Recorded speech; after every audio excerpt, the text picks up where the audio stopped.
Nous sommes actuellement avec David Dubois, directeur France RGA. Bonjour David. Bonjour. Alors, qu'est-ce qui vous a amené à cet événement aujourd'hui ? Alors déjà, RGA est sponsor de cet événement. L'année dernière, nous n'avions pas pu y participer pour des raisons internes, mais cette année, on voulait absolument être présent. Donc c'est la deuxième édition, et ce qu'on trouve important, c'est de pouvoir mobiliser autant de participants. J'ai cru entendre 700 participants tout à l'heure autour d'une thématique qui est très forte. 2 journées, c'est assez long pour mobiliser autant de personnes. Pour nous, ce qui était important, ce sont les rencontres. C'est de voir finalement qui aujourd'hui bouge dans l'univers du digital et comment tout ce qui se passe autour du numérique et de l'assurance vient impacter progressivement finalement notre écosystème d'assureurs et de réassureurs, puisque je suis réassureur.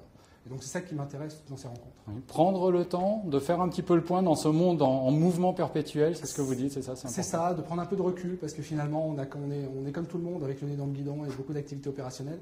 Et parfois ça fait du bien de s'arrêter, de regarder et simplement d'écouter qui parle, ce que les gens disent, quelles sont les idées qui fusent. Et en général, ces quelques heures ou journées de réflexion permettent de donner beaucoup d'énergie pour plus tard. Donc ça aussi, c'est ce que j'attends des rencontres et de l'énergie. Alors un des métiers concernés par le développement des nouvelles technologies est celui d'actuaire. Quel est cet actuariat ? Comment on peut le définir ? Alors en fait déjà, il faut savoir ce que c'est. Le métier d'actuaire, c'est un métier d'évaluateur de risque. Les actuaires à la base sont des mathématiciens, ils font des évaluations du risque avec différents modèles.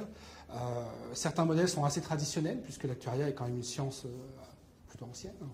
Le vrai sujet aujourd'hui, c'est comment le digital, le numérique, les algorithmes et les nouvelles technologies impactent à la fois le risque et la manière de l'évaluer. Et donc pour les actuaires, c'est une vraie révolution de leur métier parce que finalement leur écosystème étant chamboulé, ils sont eux-mêmes directement impliqués dans une révolution de leur métier.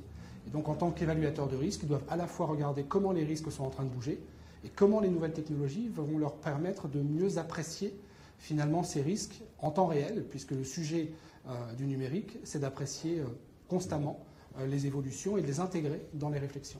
C'est ça, c'est ce qui est à prévoir pour demain, justement, la nouvelle technologie va permettre une meilleure évaluation des risques ? C'est probablement ce qui est à prévoir. Je pense que les nouvelles technologies, alors soit parce qu'elles influent directement les risques ou les comportements, par exemple, des assurés, soit parce qu'elles amènent des nouvelles techniques d'évaluation.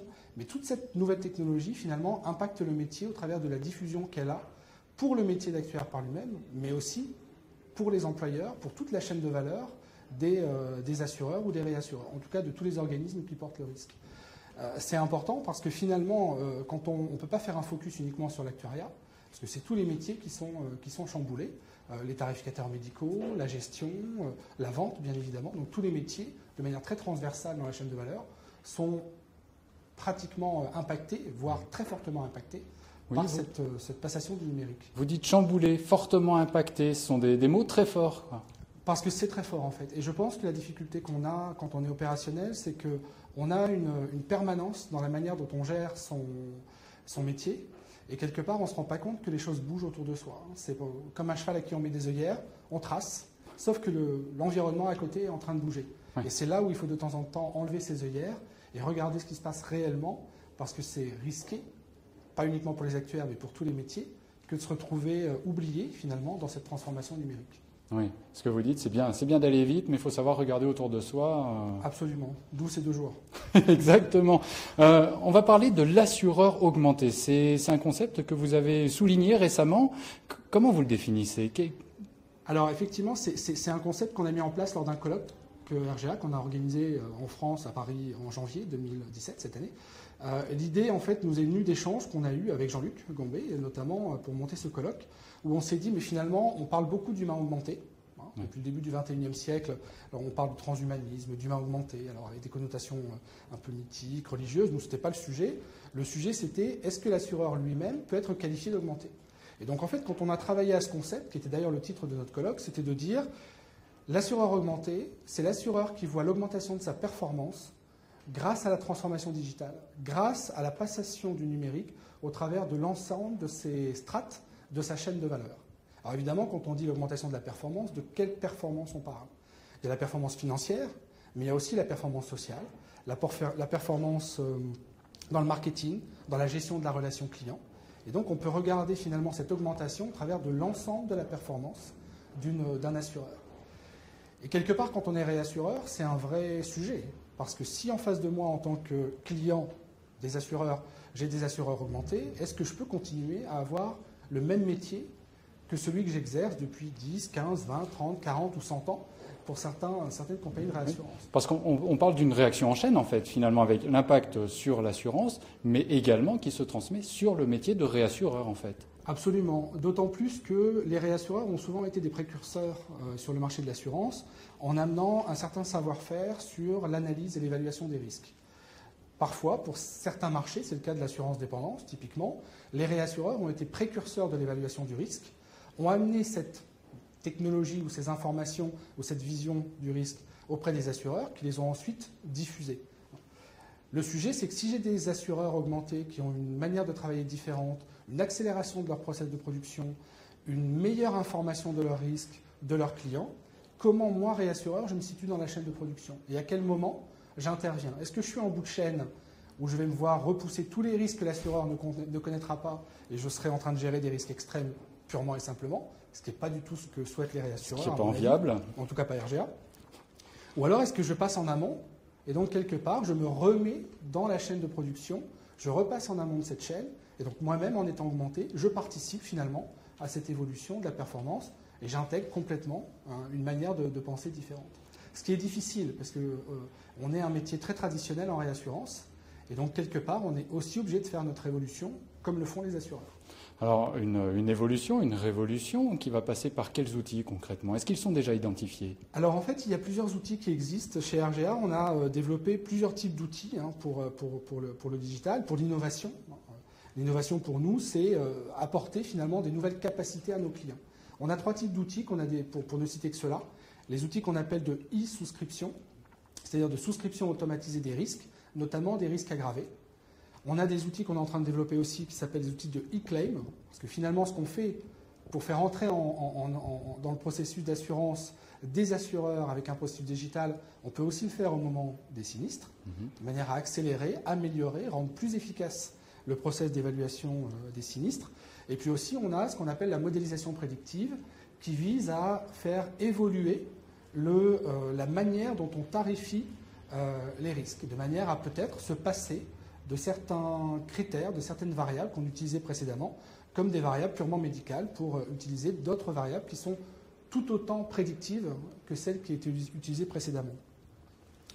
Ça veut dire beaucoup de choses. Ça veut dire une nouvelle façon de penser la manière dont on apprécie le risque, en amont comme en aval.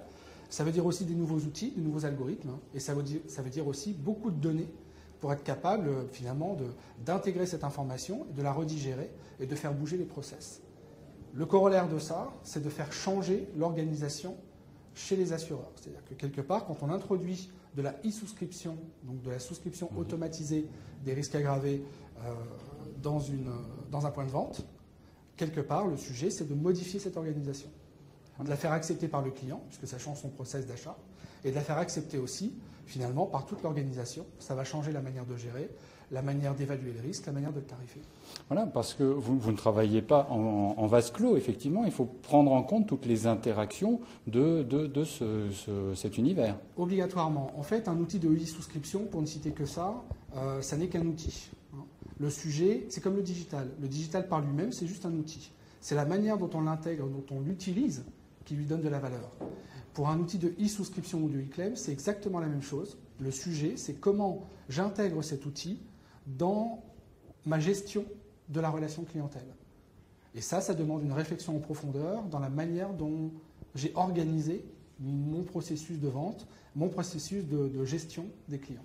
Donc finalement, vous dites que cette évolution technologique qui vous offre des outils oblige humainement à revoir la conception finalement de toute l'organisation. Donc l'outil pousse l'humain à revoir sa façon de travailler. Obligé. C'est obligé pour plusieurs raisons. Une des premières raisons, c'est qu'avec le digital, on accélère le temps. En accélérant le temps, on doit gérer beaucoup plus vite des souscriptions particulières, une manière d'approcher un client. Les clients sont beaucoup plus beaucoup plus à l'écoute de la manière dont on leur parle, de la manière dont on leur adresse une problématique, dont on leur répond également, et dont on prend en compte leurs spécificités. Ouais. Donc avec le digital... Une demande d'accompagnement, c'est ce que vous dites ? Je pense. En fait, aujourd'hui, il faut considérer qu'on ne vend plus simplement une police d'assurance, mais qu'on vend une prestation, et une prestation d'accompagnement.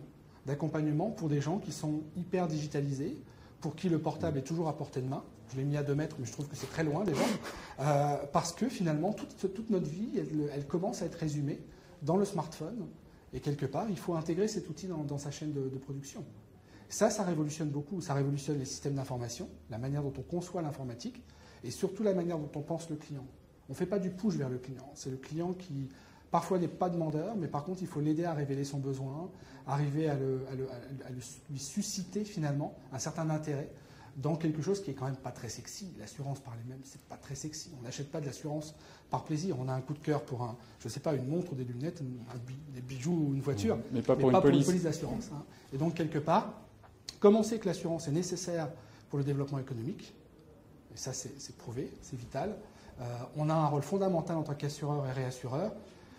Mais si on arrive à mieux motiver, mobiliser et rendre plus efficace la relation client, on aura probablement gagné beaucoup de choses. Il y a encore du travail, je pense. Ben voilà, ça c'est une ouverture sur demain. David Dubois, merci beaucoup. Merci à vous. Et voilà, c'était la deuxième interview de ce TIDE et ça va continuer tout au long de la journée demain. Merci beaucoup. Merci.